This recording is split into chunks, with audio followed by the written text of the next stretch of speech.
SL. Bhyrappa ನಿಧನಕ್ಕೆ ಪ್ರಧಾನಿ ಮೋದಿ ಅವರು ಸಂತಾಪ ಸೂಚಿಸಿದ್ದಾರೆ. ಎಕ್ಸ್ ಖಾತೆಯಲ್ಲಿ ಪೋಸ್ಟ್ ಅನ್ನು ಹಾಕಿದ್ದಾರೆ ಪ್ರಧಾನಿಗಳು. ನಮ್ಮ ಆತ್ಮಸಾಕ್ಷಿಯನ್ನ ಕಲಕಿದ್ದಂತಹ ಎಸ್.ಎಲ್. ಭೈರಪ್ಪ ಭಾರತದ ಆತ್ಮವನ್ನ ಆಳವಾಗಿ ಅಧ್ಯಯನ ಮಾಡಿದ್ದಂತಹ ಮಹಾನ್ ಧೀಮಂತ ವ್ಯಕ್ತಿ. ಅಂತಹ ವ್ಯಕ್ತಿಯನ್ನ ನಾವಿವತ್ತು ಕಳ್ಕೊಂಡಿದ್ದೀವಿ. ಕೃತಿಗಳಿಂದ ಕನ್ನಡ ಸಾಹಿತ್ಯವನ್ನ ಬಹಳ ಆಳವಾಗಿ ಶ್ರೀಮಂತಗೊಳಿಸಿದವರು.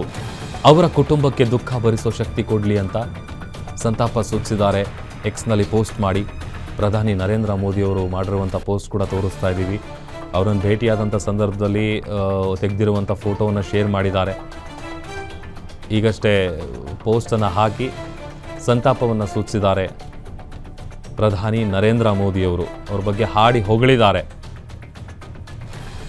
ಖ್ಯಾತ ಹಿರಿಯ ಸಾಹಿತಿ ಎಸ್.ಎಲ್. ಭೈರಪ್ಪ ಅವರನ್ನು ಕಳ್ಕೊಂಡಿರೋದು ನಿಜಕ್ಕೂ ಕೂಡ ಒಂದು ರೀತಿ ತುಂಬಲಾರದಂತಹ ನಷ್ಟ ಸಾಹಿತ್ಯ ಲೋಕಕ್ಕೆ.